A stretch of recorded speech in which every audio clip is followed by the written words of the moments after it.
Morning, welcome back to the shop. So today I got to do a quick fix to a job that I'm working on.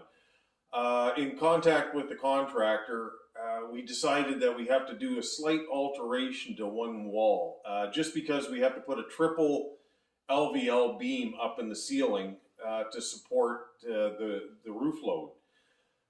So I got to contend with taking out 2 inches out of this run of cabinets, and I do actually have the room to do it because I've got 2 cabinets. One is there's a 10-inch upper, a 10 and a quarter upper, and a 10-inch lower cabinet that have to be altered. And I'm going to take 2 inches out of them. But I've got these manufactured doors here, these MDF doors. So how do you alter these, or do you have to buy new ones? So the easiest would be to call up the supplier or email the supplier, get a new one, get 2 new doors made, and then have them shipped. But you got to wait a couple of weeks to get them done. And I know for a fact that they hate doing these things because they have to individually do 2 doors, and the setup and everything like that. They just absolutely hate it. Then there's the delivery and everything else. So at the end of the day, my problem, my fix, and I'm going to show you how I go about doing it, because there's a way of doing it and it doesn't take that long. And at the end of the day, no one's going to know what you did. And at the end of the day, it'll get shipped out on time. So here's my plan. So my rail here is 2.5 inches wide right there. So I want to be able to cut right along that edge, but I want to be just slightly in by about a 32nd of an inch. I don't want to touch this edge here with the saw blade at all, but I want to take out 2 inches. So I'm going to be cutting this at 2.5 plus. Okay, so I'm just going to be adding a 32nd of an inch to it. What I'm going to do is I'm going to raise the saw blade up about, maybe just over 1/8 of an inch, do a score cut on the back side, on the melamine side here. Just like if you were doing like a melamine shelf or something like that. I'm going to raise the blade up, and I'm going to take the blade about a 1/2 inch above the surface here. And I'm going to run a second pass and cut this rail off.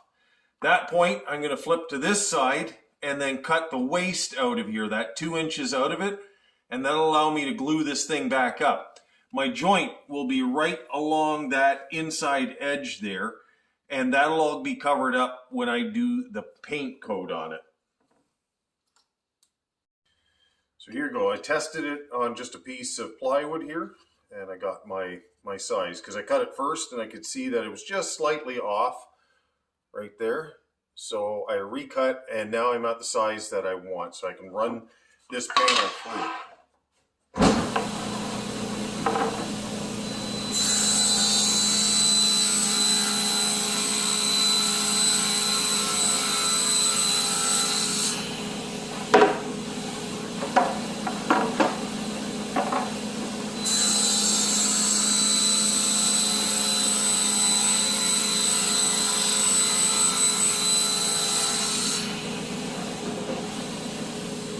Go.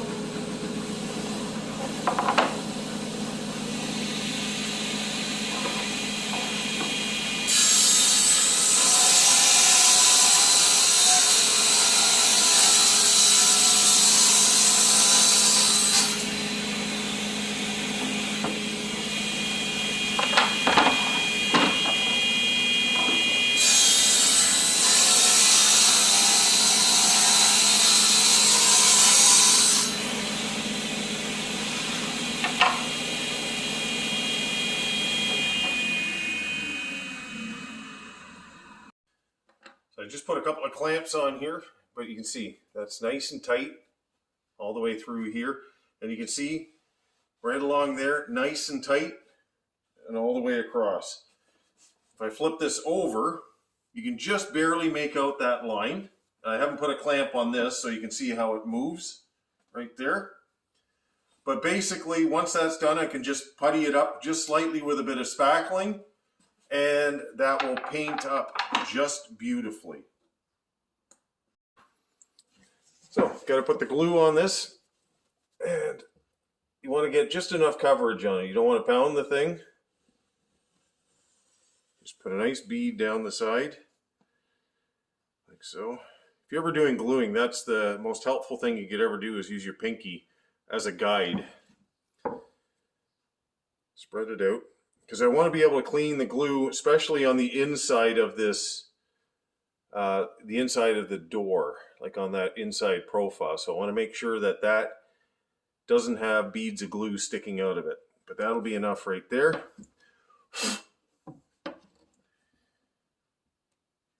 Okay, I start on one end, right here. Make sure it's nice and tight.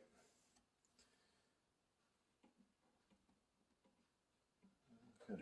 It's because this will be able, you can manipulate that up and down as you go.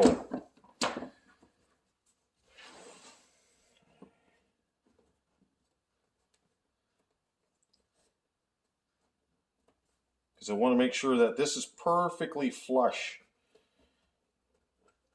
Because that way, when I sand it, I'm not having to hog away much of the back material on here. I could try to put biscuit joints in there, but it's too thin. It's only about 9 or 7/16 of an inch thick, so there's not a lot of meat there to put a biscuit joint in.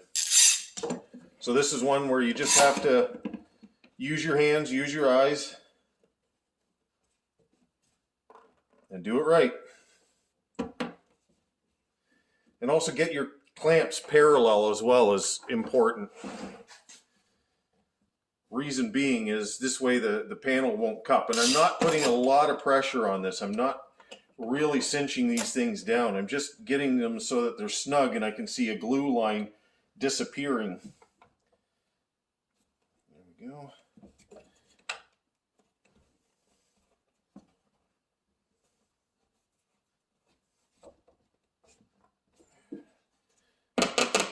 Same thing, adjust the clamp.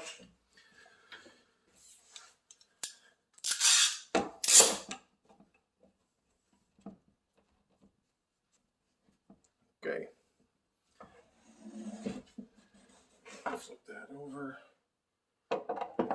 And I want to get the glue out of the inside here. So I just got a scrap piece of veneer edging here. I just want to get that out. Because if you get beads of glue sitting in there, when you paint it, it's just not going to look very good. It'll give you that kind of lumpy look to it. Clean that out. Okay, that's it. Take a look. See what I mean? Nice and tight in there. So when it's painted, you won't see that line at all. So it's nicely dry now. You can see right here the joint all the way across on the back side. So I've let it sit for around 4 hours. So now that the glue is nice and hard, because if I did it when it was soft, what happens is it may suck in.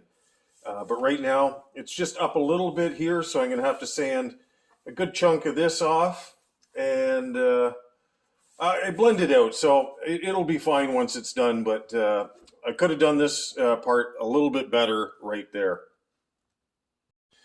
Okay, so I got them prepped. I actually cheated a little bit.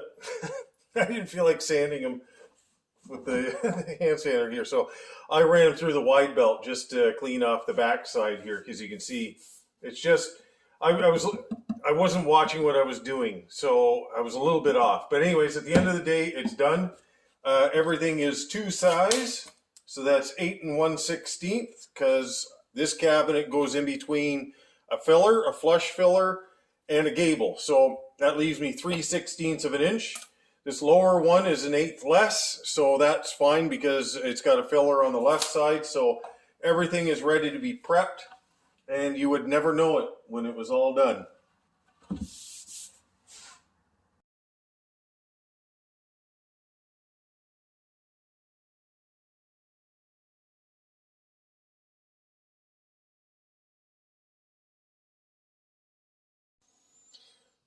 So here's the end result.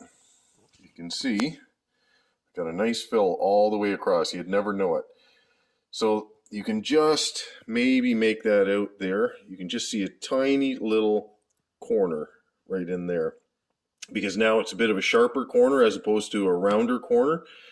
But at the end of the day, the 16th profile is still going around it, and that's what's critical. It doesn't look like it's been altered at all. But I got beautiful coverage all the way down it, and crisis averted.